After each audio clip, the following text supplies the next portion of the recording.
अस्सलामुअलैकुम, आप देख रहे हैं द लास्ट आवर। मैं हूं हमजा तारड़। मेरे साथ मौजूद हैं राना मोहम्मद अजीम साहब और इस्लामाबाद स्टूडियो से हमारे साथ मौजूद हैं साकिब बशीर साहब। नाजरीन, वफाकी काबीना ने तहरीक लब्बैक पाकिस्तान पर पाबंदी की मंजूरी दे दी है और अब ये रेफरेंस जाएगा सुप्रीम कोर्ट की तरफ और फिर हतमी जो फैसला है, या हतमी पाबंदी कह लें या हतमी बैन कह लें, तो वो सुप्रीम कोर्ट के फैसले के बाद ही जो है नाफिजुल अमल होगा। लेकिन पाबंदी की जो मंजूरी दी गई है, ये पाबंदी के कानूनी पहलू जो हैं इस पर हमने बात करनी है। और पंजाब गवर्नमेंट की जानिब से ये सिफारिश की गई थी वफाकी हुकूमत को। तो अब कानूनी पहलू क्या निकलते हैं, सुप्रीम कोर्ट में जिस वक्त ये मामला जाएगा तो उस हवाले से तहरीक लब्बैक पाकिस्तान के पास क्या ऑप्शंस होंगे और गवर्नमेंट को क्या एविडेंसेस वहाँ पर देने पड़ेंगे, इन तमाम चीज़ों पर बात होगी। आज इस्लामाबाद हाई कोर्ट ने जेल सुप्रिटेंडेंट को ये हुक्म दिया कि जो जेल मैनुअल के मुताबिक और इमरान खान की मुलाकातों के हवाले से जो पहले हुक्मनामा आया था उस पर अमल दरामद करवाया जाए। और उसके बाद जो नौ मुंतखब वज़ीर आला सुहेल अफरीदी साहब वो डयाला जेल की जानिब जो हैं वो रवां दवा थे, लेकिन मुलाकात इस फैसले के बाद भी नहीं होने दी गई है और ये कहा गया कि अभी हमें जो है फैसले की कॉपी नहीं मिली है। तो क्या आने वाले दिनों में ये मुलाकात हो पाएगी, क्योंकि फैसला तो पहले से ही मौजूद था, उस पर अमल दरामद करना तो पहले भी ज़रूरी था। तो अब क्या इस पर अमल दरामद होगा, इस पर हम बात करेंगे। इसके अलावा बहुत अहम चीज़ है कि वफाकी वज़ीर तारिक फजल चौधरी साहब ने एक बहुत बड़ी पेशकश की है पाकिस्तान तहरीक इंसाफ को, और वो पेशकश ये है कि इमरान खान साहब को, बानी PTI को अडियाला जेल से उनकी रिहाइशगाह जो बनी गाला में है वहाँ पर मुंतकिल किया जा सकता है, लेकिन उसकी शर्त यह है कि वो दरख्वास्त करें और उसी को जो उनकी रिहाइशगाह बनी गाला में है उसको सब जेल करार दिया जा सकता है। और असद कैसर साहब से जब ये सवाल किया गया तो उन्होंने कहा कि मुझे इस पेशकश के बारे में इल्म नहीं है, लेकिन अगर हुकूमत संजीदा है तो इस पर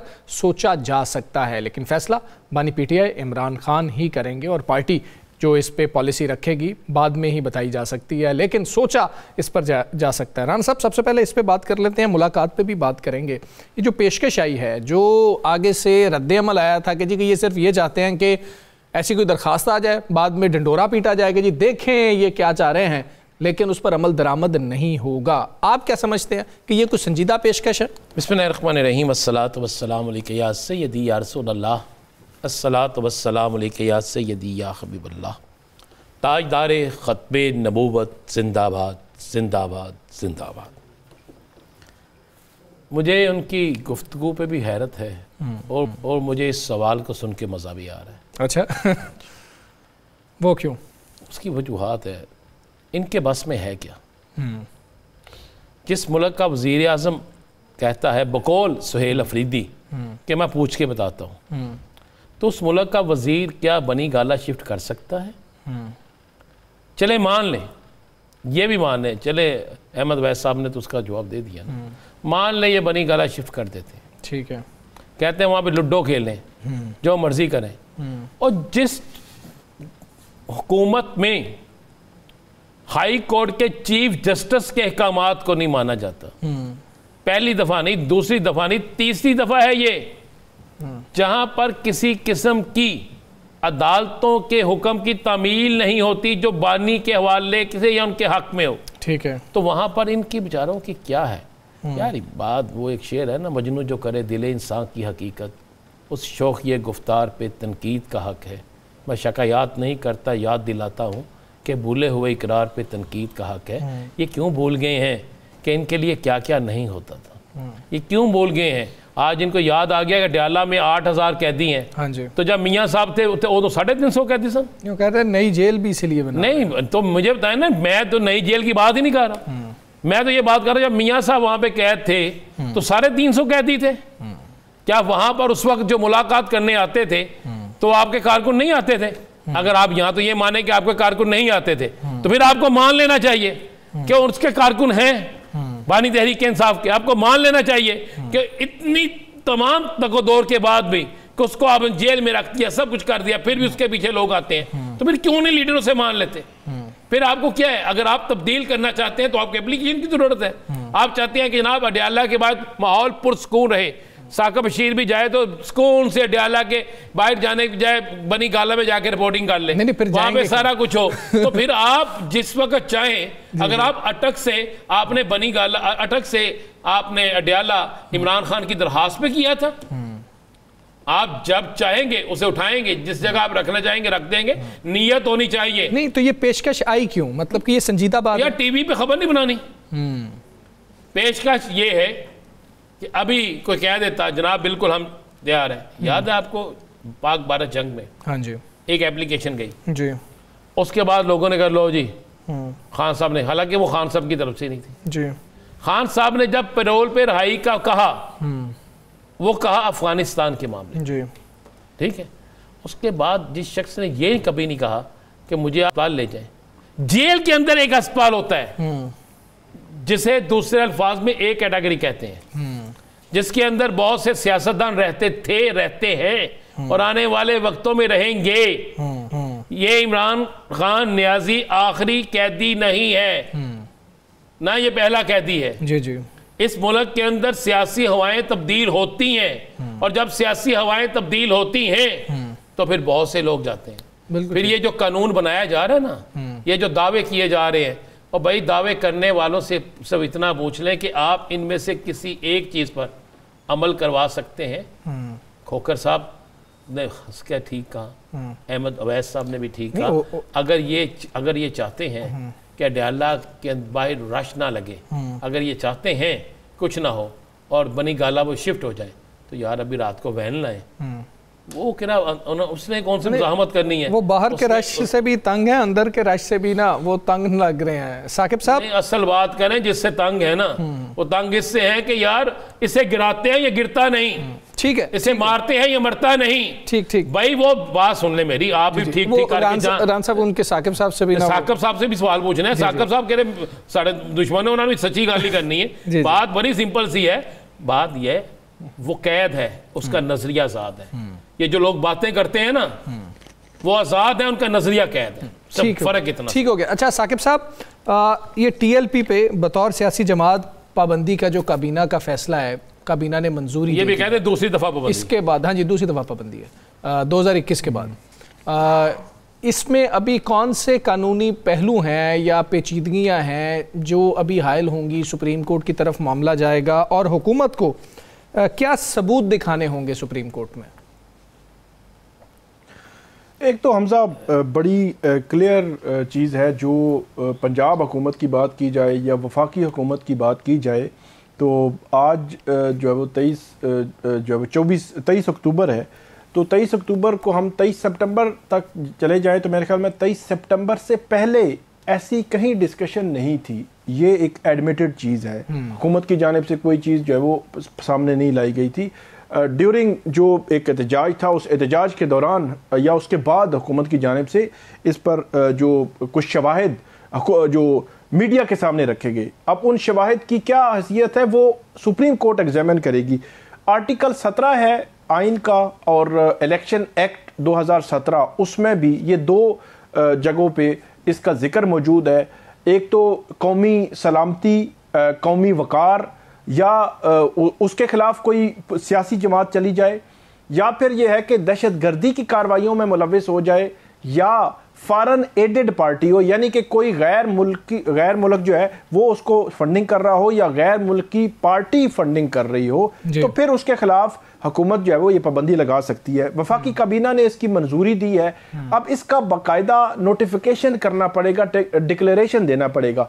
2021 में जब पीटीआई की हुकूमत थी, उन्होंने पाबंदी की मंजूरी दे दी थी, लेकिन नोटिफाई नहीं किया था, डिक्लेरेशन नहीं आया था, क्योंकि डिक्लेरेशन जिस दिन आएगा, आइन में लिखा हुआ है कि 15 रोज के अंदर अंदर हुकूमत ने वो मामला सुप्रीम कोर्ट को भेजना है। अब डिक्लेरेशन अगर कल आए तो कल से ऑनवर्ड 15 दिन, अगर एक माह तक ना आए फिर भी वो काउंटिंग जो है वो उस दिन शुरू होगी जिस दिन नोटिफिकेशन आएगा। फिर सुप्रीम कोर्ट जब ये मामला जाएगा तो सुप्रीम कोर्ट इस केस को सुनेगी, और जो तरीके लबैक है उनकी उनको राइट ऑफ हियरिंग दिया जाएगा, समाअत का हक दिया जाएगा कि ये सारे शवाहिद हैं, हुकूमत अपने शवाहिद सुप्रीम कोर्ट के सामने रखेगी, उनको भी सुनकर गवर्नमेंट को भी सुनकर ये फिर सुप्रीम कोर्ट फैसला करेगी कि ये फैसला बरकरार रहना है हुकूमत का या नहीं।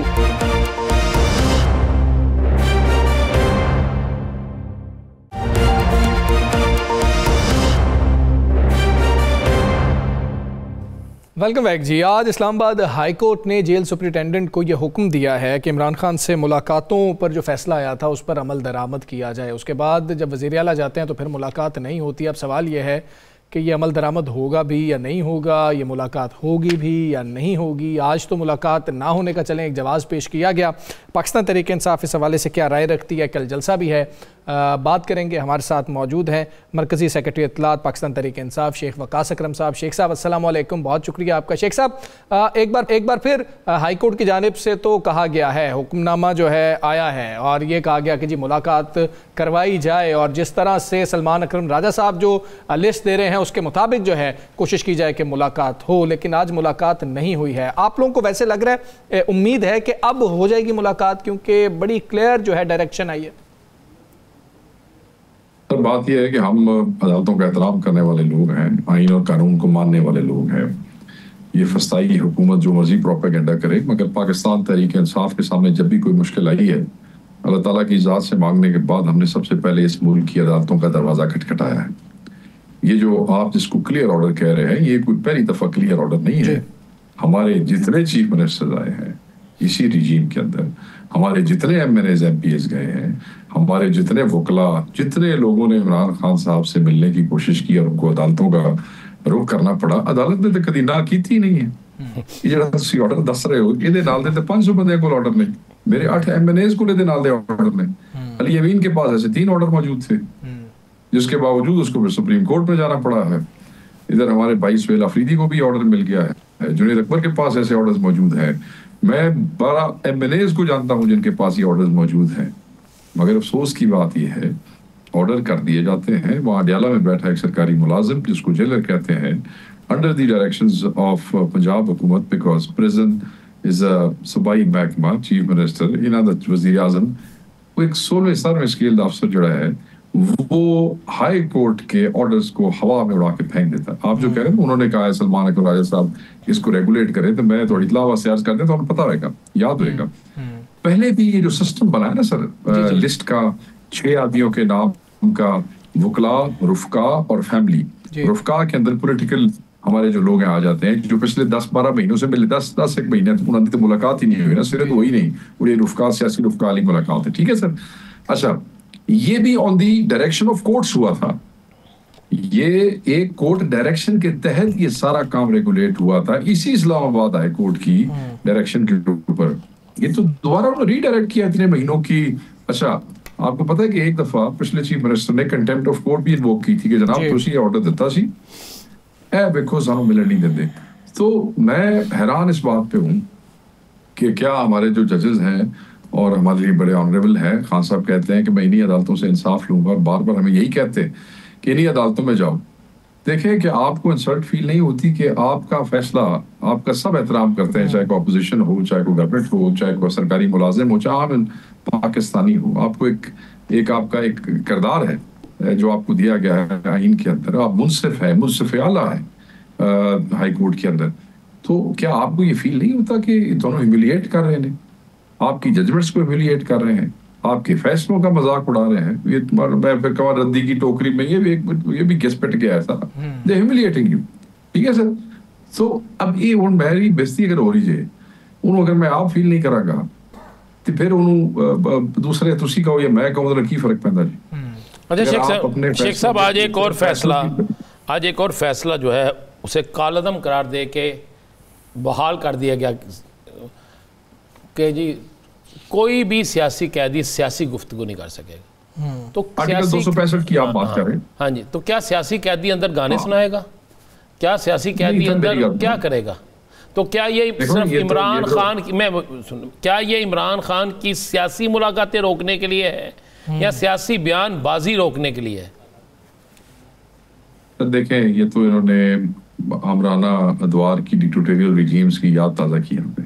मैं तो बड़ा दुख के साथ ही कह रहा हूँ कि ये आप सियासी बात नहीं कर सकते। क्या मतलब है? उस मुल्क की सबसे बड़ी पार्टी के लीडर हैं, इस मुल्क की हर असम्बली के अंदर, नेशनल असम्बली में, सेनेट में, सूबाई असम्बलियों में उनके नाम पे लोग वोट लेके आए हैं। बल्कि जो हुकूमत पे बैठी है उन्हें भी उन्होंने वोट इस्तेमाल किए ने, तो उन्होंने हुकूमत बनाई ना जो फॉर्म 47 दे जाली MNA बैठे ने, तो फिर ना वज़ीर आज़म बैठा है तो वज़ीर आला बैठे। ठीक है सर, कहने का ये मकसद है ऐसे आदमी की गुफ्तगू रोकने के लिए अगर आप समझते हैं कि ये आपने ये लिख दिया है तो आपने ये इसको चैलेंज होना चाहिए। मैं पार्टी से मेरी अभी हम डिस्कशन करेंगे इस पर, बिल्कुल इसको चैलेंज करेंगे। नामुनासिब है, ये नहीं होना चाहिए था। क्यों कंट्रोवर्शियल हो रहे हैं इसका?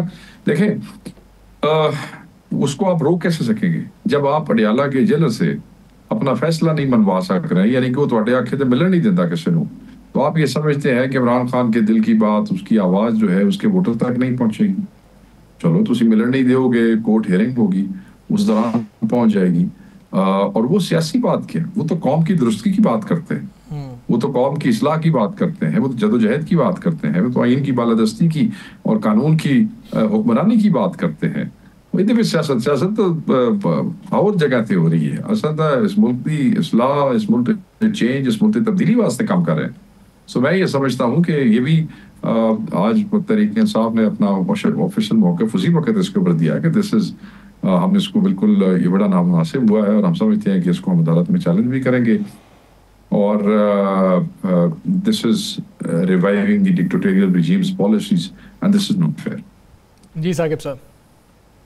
शेख साहब ये बताइएगा कि कल तारिक फजल चौधरी साहब ने और आज राना सनाउल्लाह साहब ने एक बात की है कि इमरान खान साहब की जानिब से अगर कोई दरख्वास्त आए, तारिक फजल चौधरी साहब ने कहा तो हम शिफ्ट कर देंगे, तो राना सनाउल्लाह साहब ने कहा कि जो है वो बनी गाला की शिफ्टिंग की अगर दरख्वास्त आए तो उसको देखा जा सकता है, सीरियस अंदाज में देखा जा सकता है। तो हुकूमती वज़रा के अचानक ऐसे बयानात को आप किस तरह देखेंगे? Sir, it doesn't mean anything. मैंने कल तारिक फजल चौधरी का, बल्कि it's a very non serious approach, मैंने कल तारिक फजल चौधरी का वो क्लिप देखा एक टॉक शो का जिसमें कोई भी नुमाइंदा नहीं था तहरीक इंसाफ का। वो गल्लां चुगल जिवें नहीं निकलती और कई बारी तुसी सिर्फ गल नूं गल मार देंदे हो सिर्फ बराबर करने वास्ते टॉक शो ते और इंज ते इंज कर लो तुसी। ठीक है जी। अदर देन दैट हालात तो ये है कि जब चीफ मिनिस्टर प्राइम मिनिस्टर को कहता है कि जी मैंने CM साहब से अपना इमरान खान साहब से मिलना है, तो PM भी आगे से कहता है कि जी मैं पुछ के दसांगा। थोड़ा की ख्याल अगर PM ने मुलाकात वास्ते पुछ के दसना है तो एक कैबिनेट का वजीर जड़ा है वो बगैर पूछे दसे इतनी ये तो नॉन सीरियस सी गुफ्तगू थी। और वो क्लिप अगर आप देखेंगे तो आपको अंदाजा हो जाएगा। मैं सोशल मीडिया पे भी अपने दोस्तों को कहूँगा why make a mole out of, मतलब है कि उसमें वो बनाने की कोई जरूरत नहीं। नहीं, राना सनाउल्लाह साहब ने भी यही बात की ना आज। उन्होंने कहा इस पे अगर दरखास्त आती है राना सनाउल्लाह उन्होंने अपनी जाती राय दी कि इतराज। राना सनाउल्लाह ने राना सनाउल्लाह साहब ने ये बात की, इसमें कौन सी गैर कानूनी बात की? इमरान खान साहब जब भी कोई दरखास्त देंगे हुकूमत को देखनी पड़ेगी। मगर बात यह है कल तारिक फजल चौधरी ने खुद ही अपनी गुफ्तगू में कह दिया उन्होंने कोई ऐसी दरखास्त नहीं दी, ना वो ऐसी दरखास्त देना चाहते हैं। जिस वक्त नेगोशिएशंस कमेटी बैठी थी, पहली दूसरी तीसरी नशस्त हुई थी, उस जमाने में भी ऐसी डिस्कशन हुई थी, राना साहब उसके अंदर मौजूद थे, वहाँ इस किस्म की बातें चली थी, तो कैटेगोरिकली उसको रिफ्यूज कर दिया गया था। जिस वक्त फॉर्मली होता है एजराहे गल चुगल निकली तो किसी ने गल कह दी थी ना, जो कि विच इज़ नॉट सीरियस। मैं ये समझता हूँ कि इमरान खान साहब ने कोई डील करेंगे ना इस किस्म की वो कोई दरख्वास्त देंगे, ना उन्होंने दी है और ना उन्होंने पहले कभी इस किस्म की ऑफर। ये तो एवे एक टॉक शो के अंदर चोचला छोड़ दिया ना, जब कभी ऑफिशियल भी ऐसी ऑफर नहीं है। दो छोटे से सवाल कि आज भी मुलाकात नहीं हुई, क्या अगले 2 से 3 दिन में सुबह चलाना है ना कबीना, चाहे मुख्तसर कबीना, उसकी तश्कील हो रही है, क्या फ़ैसला हुआ है? और दूसरी बात कि अचानक से क्या बल्कि बड़ी ये मूव है तहरीक इंसाफ की। कल 4 सद्दा में जलसा है, परसों जिरगा है और उसके अगले दिन फिर जलसा है कुर्क में। तो क्या तहरीक इंसाफ जो है वो एक मूवमेंट बनाने लगी है, प्रेशर बनाने लगी है, कोई ऐसी गेम करने लगी है कि अचानक अगर कॉल दी जाए तो उसके लिए लोग तैयार हों? देखिए, तहरीके इंसाफ जो है वो पहले दिन से लेके आज तक जब से ये फस्तायत शुरू हुई है, सरापा एहतजाज है। तो we are already part of a movement. हम we are in a constant state of protest. मैं हमेशा यही बात करता हूँ कि किससे ले, ये तो कैपेसिटी है ना, केपी के अंदर हमारा वोटर है, केपी के अंदर हमारी हुकूमत है, we can have a rally and जलसा एनी टाइम वी वांट, ठीक है सर। तो वो नए चीफ मिनिस्टर हैं, वो अगर और जुनैद अकबर साहब हैं, ये दोनों कर रहे हैं तो करना चाहिए, कोई एहतजाज करेंगे। दूसरी बात ये है कि इनको खदशाई सिर्फ यही है कि इमरान खान साहब से अगर मिलने देंगे तो खान साहब कोई दोबारा किसी ग्रैंड किस्म के एहतजाज की या किसी रैली वैली की जो है वो कोई वो ना देते, वरना खान वो तो कोई वो नहीं बनता। तो मैं ये समझता हूँ कि पाकिस्तान तहरीक इंसाफ की कैपेसिटी है, जब उनका दिल करेगा वो एहतजाज के लिए निकल आएंगे, और वो उनका जब दिल करता है वो निकल आते हैं सर, इसमें कौन सा कोई वो ऐसा इशू है।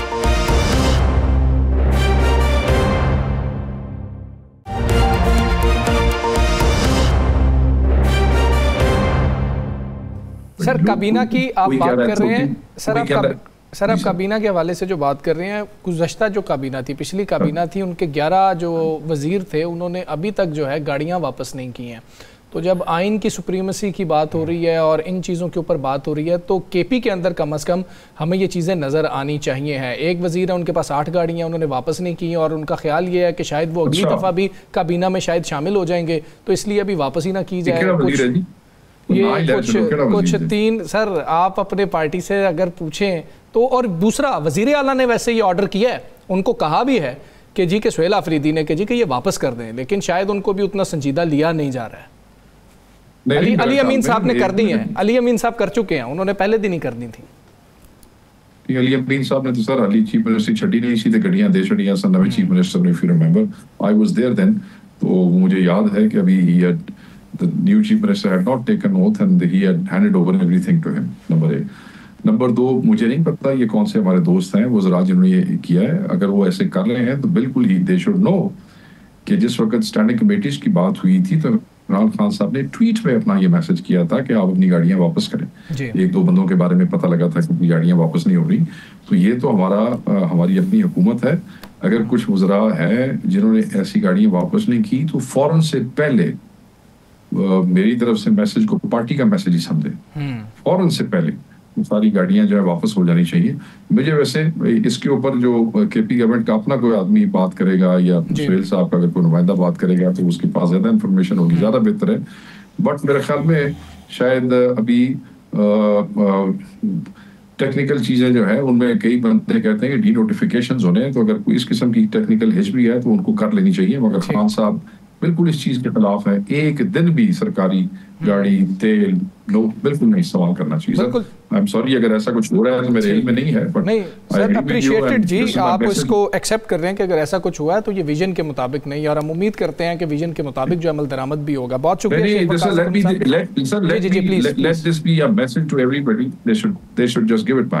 जी ठीक है शेख साहब, बहुत शुक्रिया आपका, आपने प्रोग्राम हमें ज्वाइन किया। साबिक गवर्नर खैबर पख्तूनख्वा हाजी गुलाम अली साहब हमारे साथ मौजूद हैं। गुलाम अली साहब अस्सलाम वालेकुम, बहुत शुक्रिया आपका। सर अभी जो ये वज़ीर आला केपी सुहेल आफरीदी साहब हैं, ये मुंतखब हो गए असेंबली से, उसमें सबसे बड़ा ऐसा पेश किया गया कि लॉस JUIFA का हो गया है, कि JUIFA को बहुत नुकसान हो गया, लेकिन ना पीपल्स पार्टी को नुकसान हुआ ना नून लीग को नुकसान हुआ, हालांकि बयानात तो वफाकी हुकूमत ने दिए थे। सर ये सिचुएशन क्यों बनती हुई नजर आ रही है?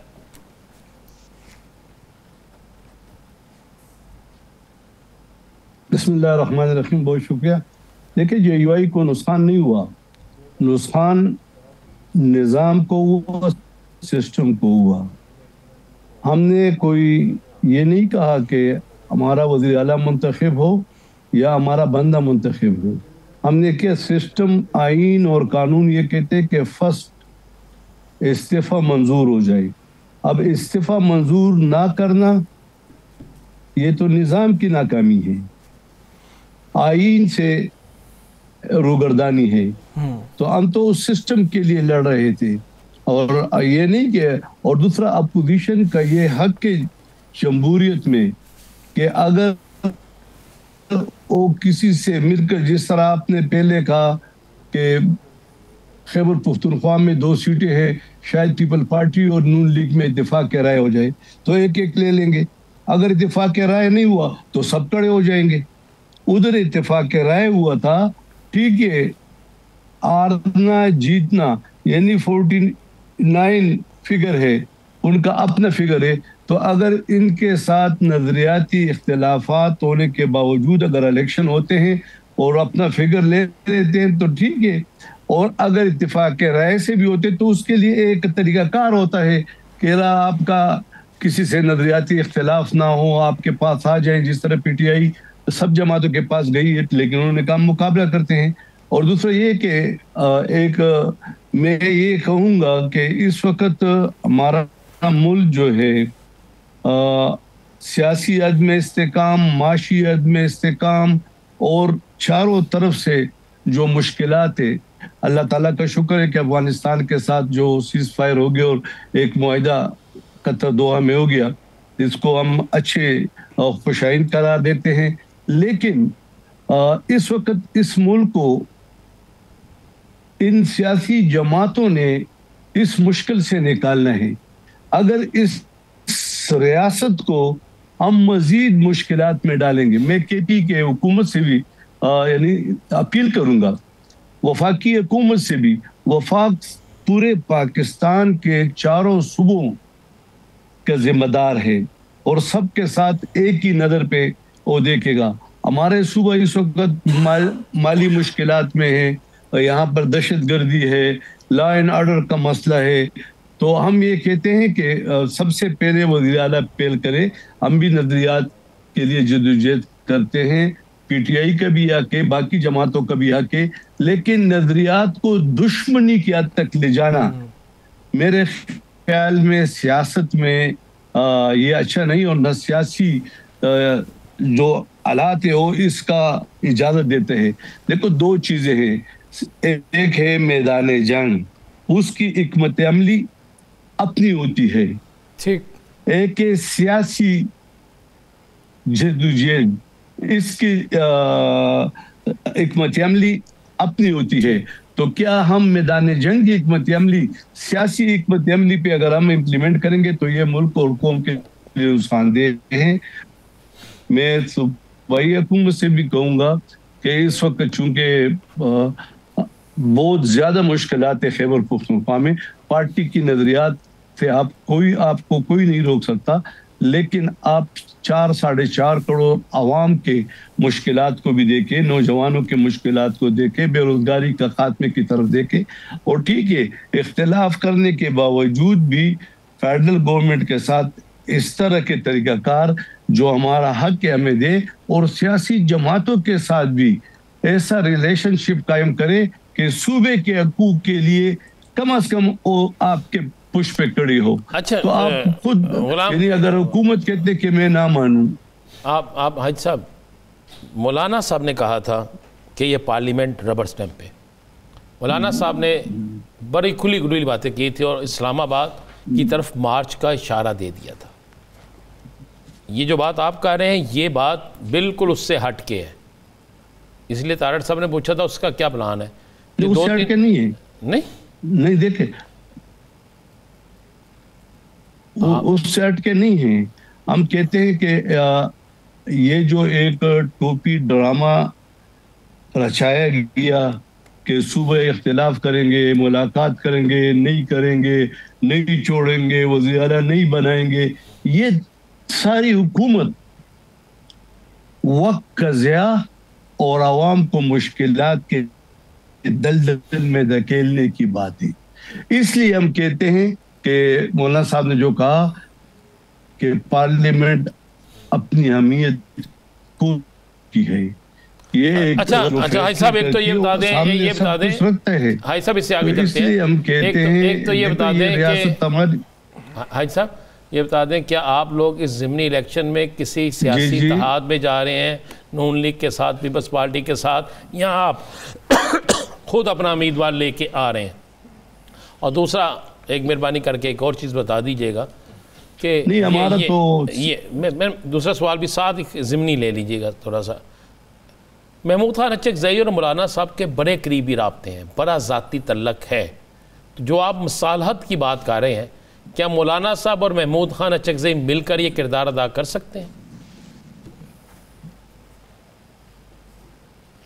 देखिए, सबसे पहले जो इलेक्शन की बात है तो हमने उसका बाइकाट किया है और ना किसी की हमायत का ऐलान किया है, न क्योंकि हम कहते हैं कि पहले जो इलेक्शन है उस पर पूरी कौम एक आवाज है कि ये इलेक्शन आज़ादाना, मुनसिफाना और गैर जानबदारा नहीं थी। और ये हम भी कहते हैं, पीटीआई भी कहती है, एनपी भी कहती है, पीपल पार्टी भी कहती है, मुस्लिम लीग नून भी कहती है। इस वजह से ये जमहूरियत अपनी अफादियत खो रही है, जमहूर का फैसला नहीं माना जा रहा है, तो पार्लियामेंट की हैसियत नहीं रही।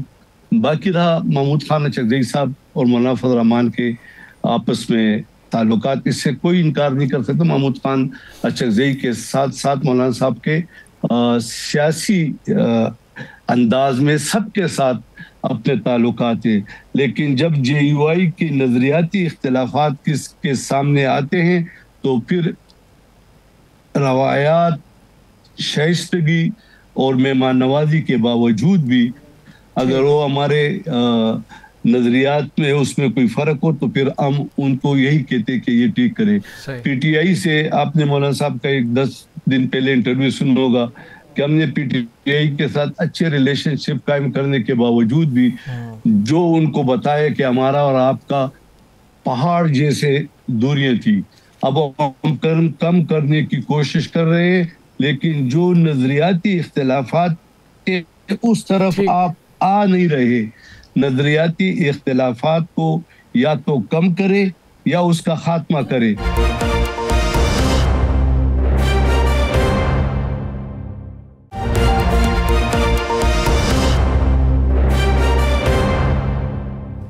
ये बताइएगा कि जो PTI की एक वफद था जब 26वीं आईनी तरमीम के मामलात चल रहे थे, तो उस वक़्त मौलाना फजल रहमान साहब ने फैसिलिटेट करवाया था और उनकी मुलाकात वफाकी हुकूमत ने या बिलावल भुट्टो जरदारी साहब ने करवा दी थी इमरान खान साहब से। अब आपके सूबे के जो वज़ीर आला हैं, सुहेल खान अफरीदी नौ मुंतखब वज़ीर आला हैं, तो आप क्या समझते हैं और वफाकी हुकूमत को क्या मशवरा देंगे कि वो कहते हैं कि मैंने अपनी पार्टी लीडर से मिलना है, काबीना बनानी है, पूरा KPK का जो एक सिस्टम है पूरा, मैं समझता हूँ पिछले 2 हफ्ते से रोका हुआ है। अगरचे वो जो रोज़मर्रा के उमूर हैं वो निपटा सकते हैं, लेकिन काबीना की तश्कील एक अलग मरला होता है। तो इस मामले को JUI कैसे देखती है और वफाकी हुकूमत को क्या कहेंगे इस इशू पे? देखिए, सियासी कारकुन की हैसियत से मैं कहूँगा कि इस वक्त सूबे के हालात जो है इंतहाई नागुफ्तबे हैं। हमेशा आपने देखोगा बहुत सारी सियासी जमातों के लीडरान कैद में थे, लेकिन किसी ने नहीं कहा कि मैं सूबे के मामलात या काबीना तब बनाऊंगा कि मैं ये मुतालबा पूरा हो जाए। वो मुतालबा उनका अपने हाथ तक ठीक है कि अपने कायद से मिलते हैं और जो भी उनसे रहनुमाई लेते हैं। मेरे ख्याल में मौलाना साहब ने पहले भी कहा था कि सियासी लोगों की जगह कैद नहीं बाहर है ताकि वो अपना रोल अदा करें। अब तो मेरे ख्याल में उन्होंने मुतालबा वज़ीर आज़म साहब से, अभी मैं आज देख रहा था कि इस्लामाबाद हाई कोर्ट ने फैसला किया कि इनकी मुलाकात कराई जाए और उनका भी नहीं माना गया। आज मैंने जितने भी सोशल मीडिया देखा जी तो जी इसी तरह है, बिल्कुल अदालती ऑर्डर के बावजूद मुलाकात नहीं करवाई गई कर रही है। तो मेरे ख्याल में कि वफाकी हुकूमत ओश के नाखन ले, और अगर अदालतों की इस तरह तौकीर होगी, वफाकी हुकूमत की तौकीर होगी, सूबाई हुकूमत की तौकीर होगी, तो आवाम फिर किस तरफ देखेंगे। इसलिए हम मेरे ख्याल में दुनिया तेस्तर तरक्की की तरफ जा रही है और हम तेस्तर तबाही की तरफ जा रहे हैं। ये मुल्क हमारा है, ये अवाम हमारे हैं, इनके मुश्किलात का खात्मा सियासी जमातों का फर्ज है। बिल्कुल ठीक है, सियासी जमातों का फर्ज है कि मुश्किलात का खात्मा करें और लोगों के लिए आसानी हो। हाजी गुलाम अली साहब, बहुत शुक्रिया आपका, आपने प्रोग्राम में हमें। जान साहब, आज हमने एक सियासी जमात पर पाबंदी की बात भी की है और फिर सियासी गुफ्तगू नहीं कर सकते जो कैदी हैं। क्या दो चीज़ें, दो सवाल हैं मेरे कोई और जमात भी है जिस पे पाबंदी लग सकती है? तैयारी कर रहे हैं उस हवाले से तैयारी कर बड़ी बात सुनी थी पाकिस्तान तहरीक इंसाफ के हवाले से, लेकिन ऐसा हुआ नहीं। दूसरा, ये जो सियासी कैदियों की गुफ्तगू पर पाबंदी है, ये सबके लिए है या किसी एक शख्स के लिए? एक शख्स के लिए, अडियाला के लिए, सिर्फ अडियाला के लिए। अडियाला के अलावा किसी शख्स पर ना पाबंदी है ना आने वाले वक्त। तो ये अडियाला के 8,000 नहीं गुफ्तगू कर सकेंगे? देखें, अडियाला के 8,000 सियासी कैदी तो नहीं है। अच्छा, सियासी कैदी तो एक ही है ना। अच्छा बुशरा, पहली बात यह है दो है वैसे इस वक्त वहाँ पर पाकिस्तान तहरीक इंसाफ से ताल्लुक़ रखने वाले खुसूसी तौर पे। सर बात एक ही है ना, बात तो एक की होती है, बात उसी की चलती है ना। और मेरे पास इतला ये है, आज मैंने नहीं कहा, ये आज एक हुकूमती ज़ुम्मेदार ने कहा जी अब दूसरी बारी भी है। मैंने कहा किसकी बारी है? अच्छा, उसने कहा भाई बात बड़ी क्लियर है, ये पाबंदी की। अच्छा। उसने कहा एक पे लग गई है, दूसरी भी सियासी जमात ही है। मैं कहा ये पहली मजहबी है। उनका नहीं, ये भी सियासी थी। जो इलेक्शन लड़ती है वो सियासी होती है, और अब दूसरी जो है उस पर भी लग सकती है। उसने कहा याद नहीं, हमने बहुत अरसा पहले अता तारड़ साहब ने एक बात की थी। अच्छा, फिर उसने कहा कि हमारे पास तो बहुत सी चीज़ें हैं, इनके बहुत से ज़ुम्मेदारान जो हैं उन पर 9 मई के केस साबित हुए हैं। हाँ, उनको सजाएं हुई हैं। जी। हम इस पर भी सारा कुछ कर सकते हैं और किसी टाइम भी ये सारी चीज़ें हो सकती हैं। देखें, ये होनी है या नहीं होनी, मुझे नहीं पता, लेकिन ज़राए कहते हैं कि कुछ भी हो सकता है, कुछ भी हो सकता है। अब 2 दिन पहले तक या 3 दिन पहले तक या इस फैसले से चंद घंटे पहले तक बहुत से मजहबी रहनुमा कहते थे नहीं हो रहा। हाँ जी। मैंने बहुत से लोगों से बात की कि आज पंजाब का बीना पंजाब हुकूमत की तरफ से है कि ऐलान हो सकता है। हाँ जी। तो आप क्या करोगे? नहीं नहीं, कुछ नहीं होता, कुछ नहीं होता, लेकिन हो गया। तो देखिए, इस वक्त तो हुकूमत की सबसे बड़ी हरीफ जो है ना, हुकूमत को वोटों के हिसाब से, हुकूमत को अवामी रद्दअमल के हिसाब से, हुकूमत को KPK की तरफ से मिलने वाले जो बयानात हैं या वहाँ आने वाली पोजीशन के लिहाज से, उन्हें तो तहरीक इंसाफ सूट करती है कि वो ना हो। तहरीक इंसाफ से जब आप नाम छीन लेते हैं, लेकिन फिर यही बात आएगी ना, जब तहरीक इंसाफ का एक टेक्निकल पॉइंट है ना, वो तहरीक इंसाफ के बड़े हक में जा रहे हैं जी। आप एक सियासी जमात पर पाबंदी लगा सकते हैं, लेकिन तहरीक इंसाफ के तो सारे आज़ाद हैं। आप इन अरकीन पर पाबंदी नहीं लगा सकते। अरकीन पे 4 साल के लिए वो नाअहल नहीं हो सकता। मैंने यही बात उस बंदे से कही है, उस शख्स से। मैं कहा भाई तहरीक इंसाफ की तो आपने ख़त्म कर दी। हाँ जी। तहरीक इंसाफ तो जमात ही नहीं आपने रहने दी पार्लियामेंट में, आप लगा दें तहरीक इंसाफ पे पाबंदी। ये तो सारे आज़ाद उम्मीदवार हैं, ये तो सब आज़ाद है ना। ये हो सकता है कल तक किसी और जमात को ज्वाइन कर लें। मैं आपको एक और ख़बर दे दूँ जी जी, 3 जगहों पे बात चल रही है, हो सकता है ये अब ज्वाइन कर लें किसी को। मतलब तहरीक इंसाफ के जिन लोगों को ये आज़ाद करार दे रहे हैं, अच्छा, अगर वो अब भी किसी सियासी जमात को ज्वाइन करना चाहे तो वो कर सकते हैं। तो अगर उन्होंने ज्वाइन कर लिया तो फिर प्रॉब्लम किसी और के लिए भी हो सकती है। बिल्कुल ठीक है। अच्छा, वो पार्लिमानी पार्टी नहीं बन सके। पार्लिमानी पार्टी नहीं सर, बिल्कुल पार्लिमानी पार्टी नहीं बनेगी, दुरुस्त आप कह रहे हैं, लेकिन 1 या 2 तलवारें जो लटकती हैं ना, उससे ज़रा निजात मिली। ठीक है। अच्छा साकिब साहब, ये जो प्रिजन रूल्स की हम बात कर लें, जेल में कैदी की जानिब से सियासी गुफ्तगू का जो कानून है, इस हवाले से ज़रा हमें बताएं कि ये कानून है क्या, और इमरान खान की मुलाकातों पर इसके क्या असरात हो सकते हैं, और दुनिया में भी क्या ऐसे कवानीन मौजूद हैं? 265 रूल है, प्रिजन रूल, जेल रूल्स में से, उसमें ये लिखा हुआ है कि कोई भी कैदी सियासी जो है वो बातचीत नहीं करेगा, सियासी गुफ्तगू नहीं करेगा। तो इसके खिलाफ जब इमरान खान साहब अटक जेल में थे, तो उस वक़्त शेर अफजल मरवत ने एक दरख्वास्त दायर की थी, और उसमें ये कहा था कि 265 जो है ये खिलाफ आइन है, यानी आइन की मुख्तलिफ शिकों से मुतसादिफ है, जिसमें आर्टिकल 19 भी शामिल है कि जिसमें आज़ादी राय की बात होती है। तो जस्टिस सरदार एजाज शाह खान ने अक्टूबर 2024 में उसको गैर आइनी करार दिया था, यानी कि उन्होंने कहा था कि कैदी सियासी बात कर सकता है।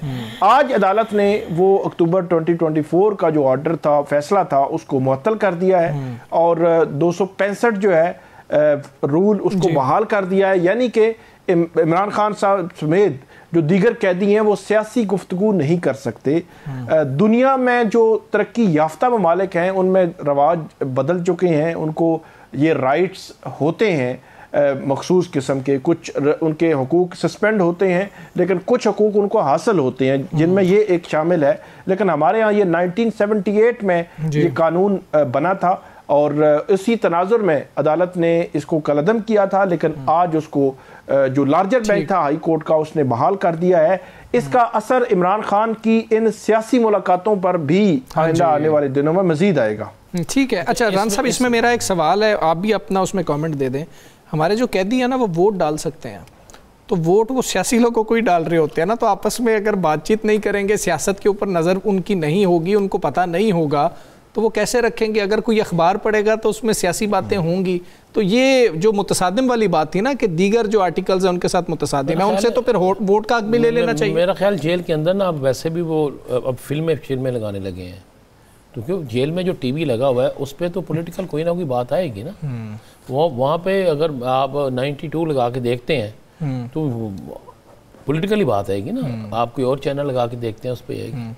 दूसरी बात यह है कि मुझे अच्छी तरह याद है जब नवाज शरीफ की तस्वीर या तकरीर दिखाने पर पाबंदी हुई, मियाँ साहब भी उस वक्त वांटेड भी थे और यहाँ से गए हुए थे, तो पाकिस्तान के मारूफ तरीन सहाफ़ियों ने इस्लामाबाद में पिटीशन दायर की थी और उसके लिए कहता। मैं तो अब सोच रहा था कि शायद हमारी ज़ुबानों पे ताले लग गए या शायद हम भूल गए कि कुछ करना चाहिए, शायद हमें आदत पड़ गई है ऐसे। और दूसरा मैं आज एक बात जरूर करूंगा कि जी हमें आज अरशद शरीफ को नहीं बोलना चाहिए, बिल्कुल वो शहीद को नहीं बोलना चाहिए, उसकी शहादत को नहीं बोलना चाहिए। आज सहेला रफीदी उनके घर गए और वहाँ पे लेकिन एक जो रास्ता है सच का उस पर हमें क्रेडिट देना होगा। बिल्कुल ठीक है, बिल्कुल अरशद शरीफ शहीद को, और अरशद शहीद कभी भूला नहीं जा सकता। अगर ज़मीर जिंदा रहा तो अरशद शरीफ भी जिंदा रहे। बिल्कुल ठीक है राना साहब। आप प्रोग्राम का वक्त ख़त्म हुआ, मुझे राना अजीम साहब को, शीर साहब को इजाज़त दीजिए। अल्लाह हाफ़िज़।